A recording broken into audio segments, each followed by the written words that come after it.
Hello, Retroburn here, part 8 of our Let's Play Sunless Sea series.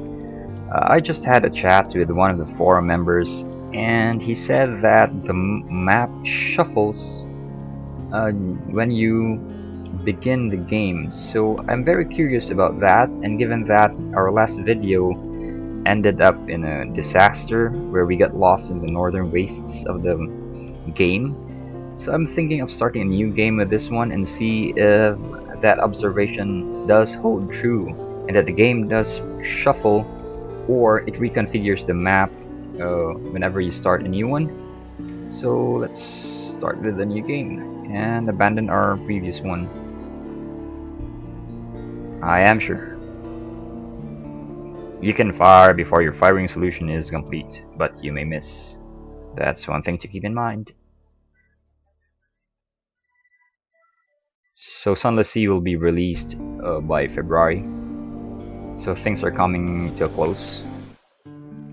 And here we are, Captain's Making. 3 decades ago, in the reign of Victoria, London was stolen by bats. Now it lies a mile below the surface. It was dreadfully inconvenient for everyone, but it opened a vast black ocean to you. Welcome to the Undersea. So we get to choose a past, decide who you were, what you want to be. We don't want this one a past wreathed in shadows, as I had difficulties with that the last time. The game picked for us default everything, and we only got to decide what our character was several minutes into the game. So I'm choosing this one. Hope you agree with me, and let's go. And decide quality of lodgings hasn't changed because it's higher than 0, whatever that is. Who are you? Now you're a captain. Now you belong to the Undersea. But who are you before? So we're going to choose our backgrounds. So we've got a street urchin, a poet, veteran of the campaign of 68, an ordained priest, a natural philosopher. Given that we've abandoned our second playthrough in that we were a priest during that one, so I think we'll just choose this one. You fell from grace. There is nothing left ashore for you. An anonymous benefactor has found this way out for you. Perhaps at Z, you can overcome your appetites. What kind? Small choir boys? Forget I said that. This will give you a bonus to hearts, the skill of healing, and morale. Okay. You know an engineer who doesn't have much time left. She'd like to die at sea, so we now have a new officer. The gall-eyed engineer. So we've gained 25x hearts for a new total of 50. You now have 1x gall-eyed engineer. You've gained 10x echo for a new total of 60. And this background has been imprinted on our digital character sheet. You were a fallen priest. Now you're a Z captain. Okay, your stranger quality has gone. Welcome to the world. So let's continue. So the game now offers us several victory conditions in the form of 3 options. We've got your father's bones, fulfillment, and wealth. So with your father's bones, we have your father was lost at sea. You never knew him, but you've often dreamed of him.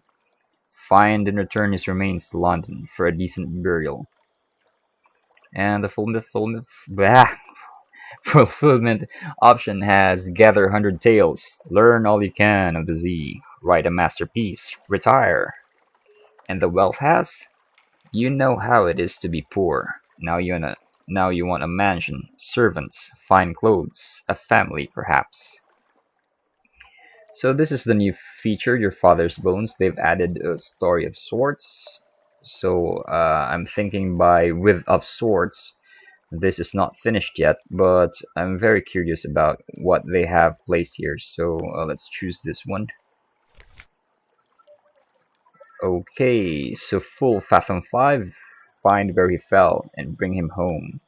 When you've found your father's bones, you can retire to victory. Explore fallen London to find your first clue.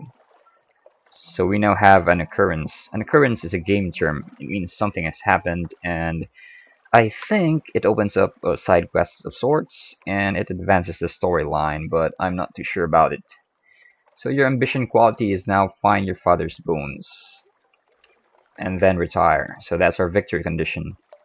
And I have no idea how we will find 100 bones in all this vast underwater level. I don't know how we're going to do that, but we'll try our best and hope that we don't die trying. Let's continue. We've got a last scrap of paperwork.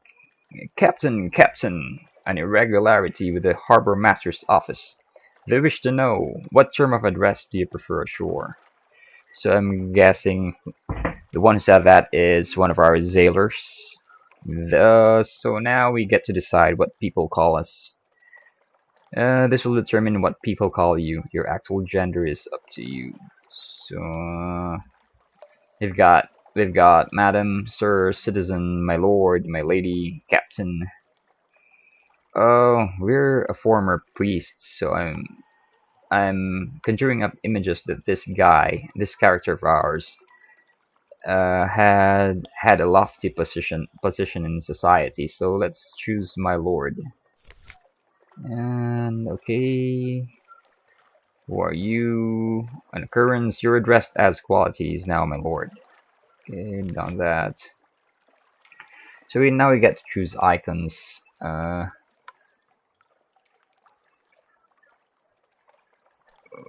What fits a former priest best? Maybe this one.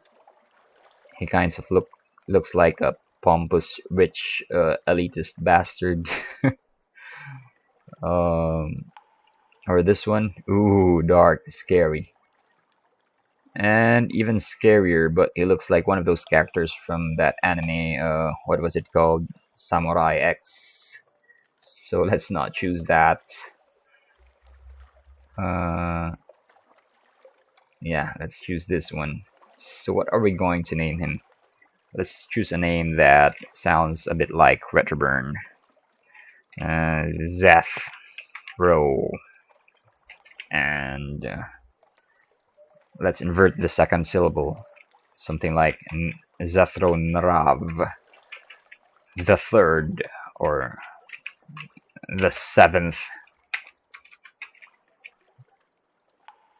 There you go.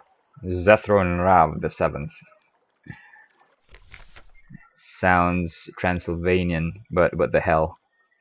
Okay, so now we have this page, Fallen London. Deep, dark, and marvelous. All voyages start here, and this is where successful voyages end. Okay, this is our home port. So now we have 1, 2, 3, 4 tabs that we can click. So the last time we chose the poet, and I think we also chose an ordained priest, but we didn't choose the father's bones in parts 1 to 7 because that story was locked because the developers still have yet to put in content for this quest. So now that we have chosen your father's bones, this tab has appeared. So this is new. So let's click on this one. Very excited. Okay, arrange a meeting. The time has come. What I like about Sunless Sea is that their authors have this way of writing that they write in one sentence affairs, and it's very effective and it's good writing. And coming from someone who's in the writing industry, that's saying much, even though I'm no Richard Knock or I'm no George Martin. Okay, let's click on continue. How do you pronounce this one? The Bishop of Saint Fiacre, whatever. This cadaverous and sinister prelate interviewed you in person just before you were cast out of the priesthood. He seemed surprisingly sympathetic. Also, know you're kind to us. After what happened with your father, he said. I suppose I shouldn't be surprised. What did he mean? What did he mean? Okay. A candlelit room. The bishop's face is stern and shadowed. I do not condone what you have done, he says, but many of us have, what shall I say, eccentric appetites. Yes, I will assist you, but you must help me satisfy one of my own cravings. Dark drop coffee is difficult to find in London. Bring me, oh, let us say, 2 sacks of beans. Bring me this, and I shall share with you what I know. Okay, so you can find Dark Drop Coffee in Port Carnelian and Adams Way. I hope we don't forget these names. Along the coast to the south, and sometimes other places. Return with 2 sacks to learn more from the bishop. So Port Carnelian and Adams Way. I have a ball pen and should have a scrap of paper. I'm writing this down, so bear with me while I waste precious seconds of your time. Port Carnelian. And this is what I did when I did that Let's Play Transcendence series I made, and that game was very similar to this one, except that that one is a sci-fi space trading game. It's free, and you can just Google Transcendence Nero hack and be prepared for 14 megabyte of pure awesomeness. And it's a space trading game, very similar to this one, but it doesn't have this deep allure because these guys are a full complement of They have a full complement of writers. They have artists, and Transcendence is only made by one man. I think it's if memory serves, is George Moro Misato. I think I've gotten that one right. I hope. So check it out, Transcendence, and Google Transcendence Neurohack, and you should find it.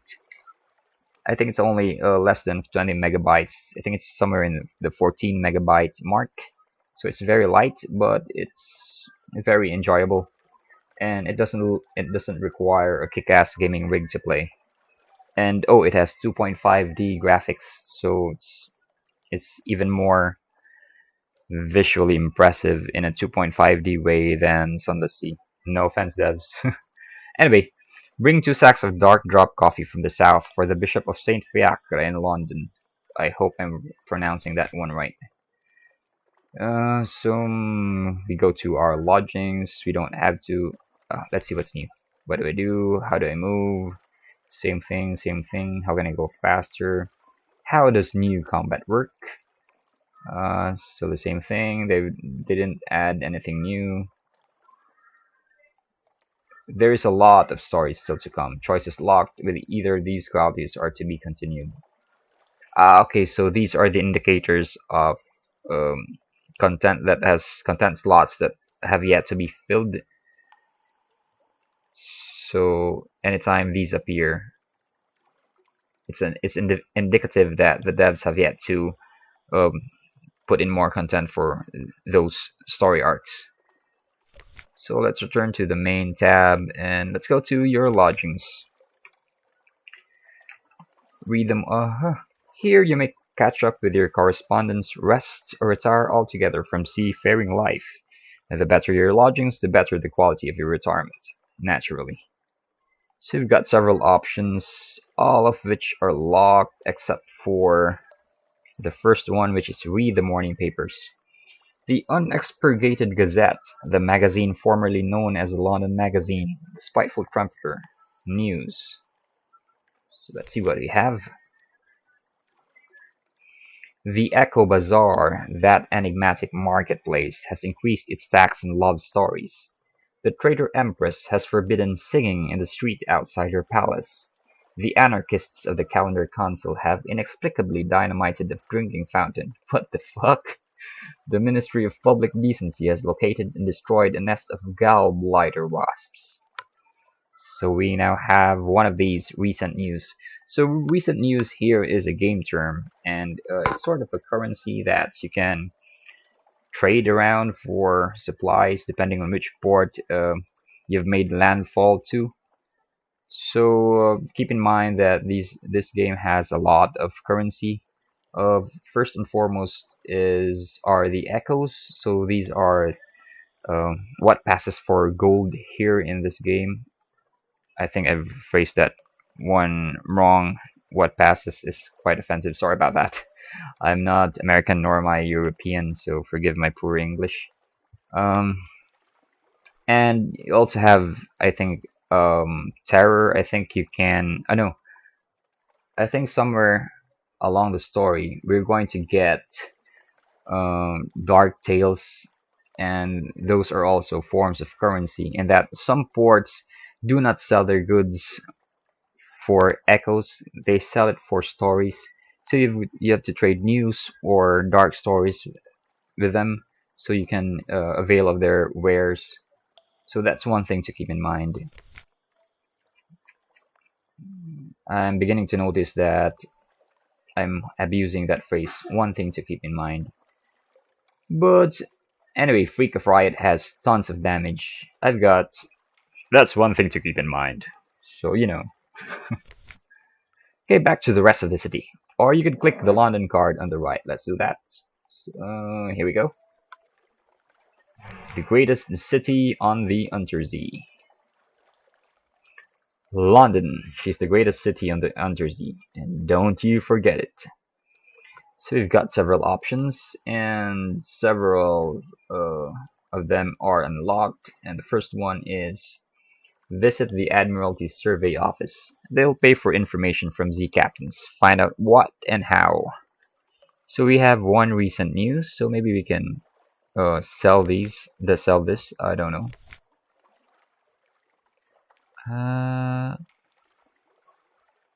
The Admiralty's picket fleets and intelligence networks are long gone. The survey office pays Z captains a small sum for recent information. Visit and investigate ports to gain port reports and trade them in here. First time you trade in a port report, you'll gain Admiralty's favor. So there are three options. First one is ask if there's anything particular they need. Well, if you can be assured of your discretion. So let's try this one. Speak to our agent there and return. We'll see that you are rewarded. Visit the port below and return to London. You can check the details in your journal at any time. Retrieve strategic information from the Iron and Misery Company. How do you pronounce that? Funging Station? Somewhere not far from home waters. Some Iron and Misery Company. Iron and Misery. So I'm listing this down on a piece of paper. There's a journal, there's a quest log, but it helps to, you know, have a list where you can uh, see what quests you have at a glance rather than navigate these tabs. That's very unwieldy and time consuming. And I've also wasted several seconds just talking about that. um, Second is hire on more crew. We have 8 over 10. So I think, yeah, let's do this. It's okay, so let's read what's the description. It's sensible sailors are looking for a safe run to the Tomb colonies, or at least a sane run to the southern archipelago. You'll need to buy drinks, spread around hiring frees. Look for daredevils.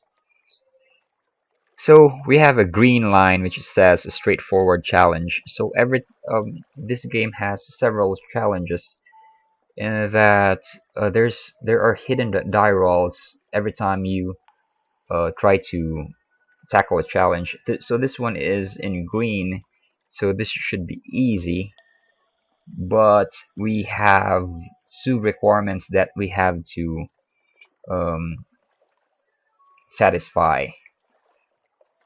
So this is unlocked. We can click on go if we have a crew that's no more than 9, so we have 8, so that's why we can click on this. And this costs what, 30 echo? That's kind of expensive. I'm not taking this one. So next time perhaps. Put your ship in dry dock. We don't need to repair a ship because we have a full hit point meter, 75 over 75, with our Ligeia class vessel. So we don't need repairs at the moment. Offer a passage to a tomb colonist. Okay, so here's an easy way to make money.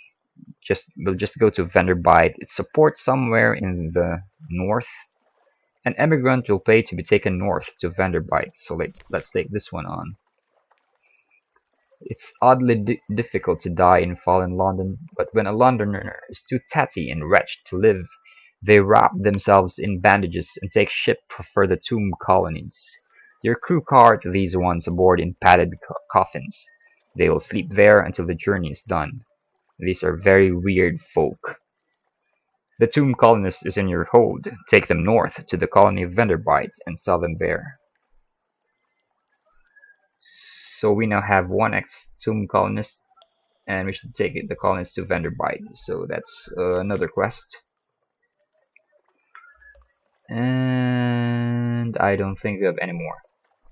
So we've got 10 fuel, 10 units of fuel, 5 supplies units, a tomb colonist, 60 echoes. We've got the Invictus token because we're playing the game in unforgiving mode, in that if we die, we die. That's it. And we have 1x recent use. So journal, this is the quest log, and you can expand this by... So this is new, a cold trail.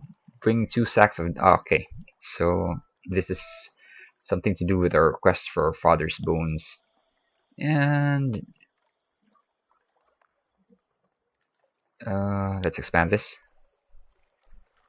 So this is our victory condition, finding our father's bones. And this is our request from the Admiralty Commission. And we've got a room above the blind helmsman. And this is one of our quests, taking the colonists to Venderbite. And this is our past. We are a fallen priest. So we've got officers, we've got our mascot, and yeah, let's right click to speak to this officer. Speak to. Play with their ferrets. It's comatose, just like the last time. So I'm going to read it for the sake of those who are new to our Let's Play series. A weary roll of the eye. Play, that eye roll says. Play. I played once, in the happy warrens of London, before you installed me in this floating coffin and made me eat dried food. Damn your play. It is an eloquent eye roll. So our ferret is annoyed with us. I don't know what it does. I haven't unlocked conditions that will make it more what's the word?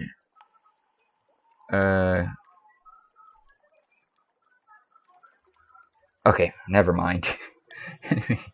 So let's speak to our gull-eyed engineer.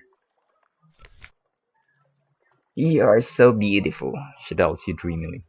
There are briars in your mouth. Her left eye pulses slowly. It's always difficult to know what she's actually seeing.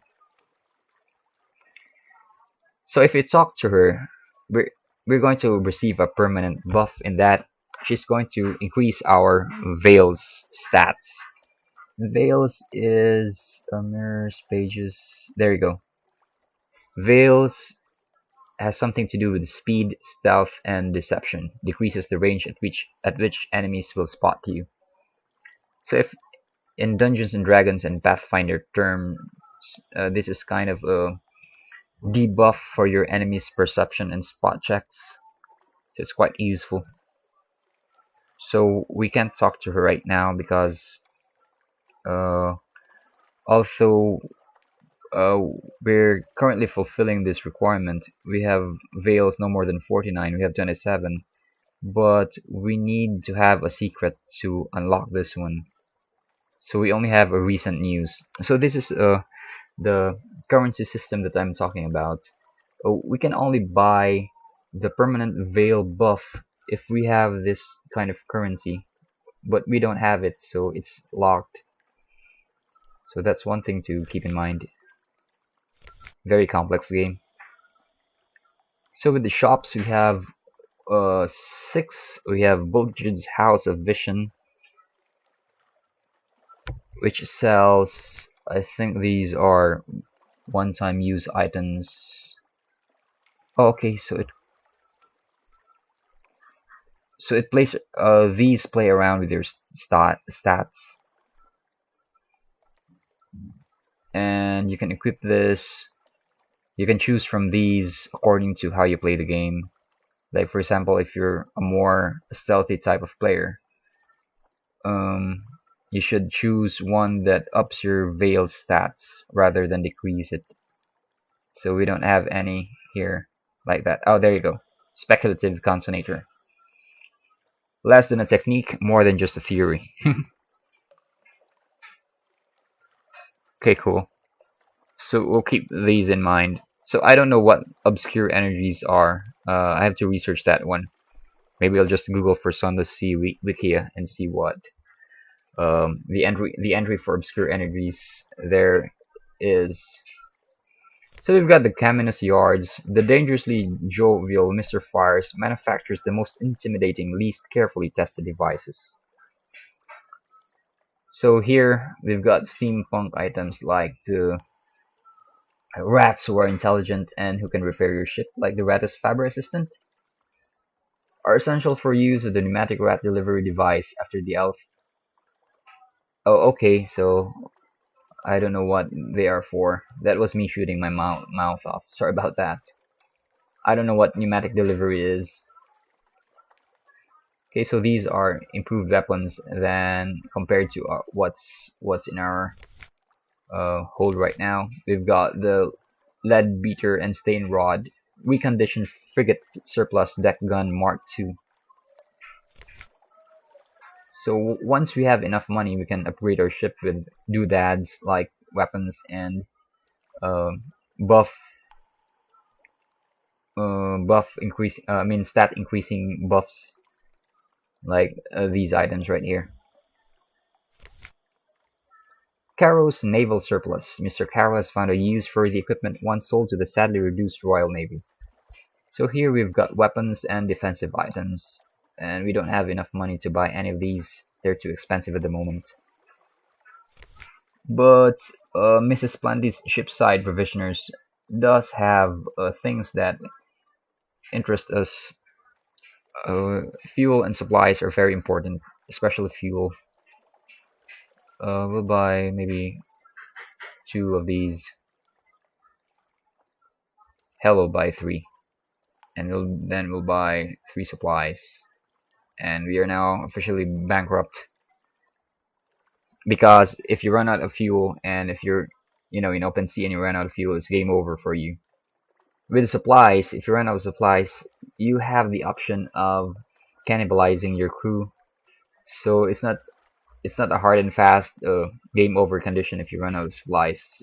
So keep a delicate balance between the two, but favor fuel units more than supplies units.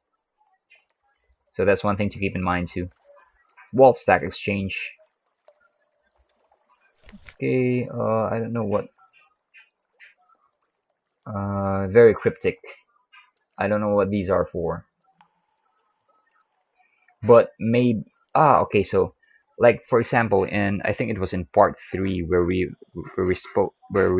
held a conversation with the damsels in Hunter's Keep. They wanted casks of mushroom wine. So here in Wolf Stack Exchange you can buy whatever um, items that other ports need, and you can you know buy low sell high, that kind of thing. That's very important in trading games like this one. And last is the Iron and Misery Company. So what are these for? Okay, so these are engines. Secure storage. Uh, so I'm very sure that this will increase our inventory space. Yeah, these are all engines. But yep, we've got 0 echo, so we can't afford any of these. So anyway, we're going to launch, but we've run out of time. This is supposed to be only a 20-minute run through. So I'm just going to see you in part 9, where we are going to discover if the game really does shuffle the maps every time you start a new game. So this has been Retroburn. Stay cool, stay frosty. And if you like this vid, please like, subscribe. Would go a long way to supporting my channel. Stay cool, stay frosty. See ya.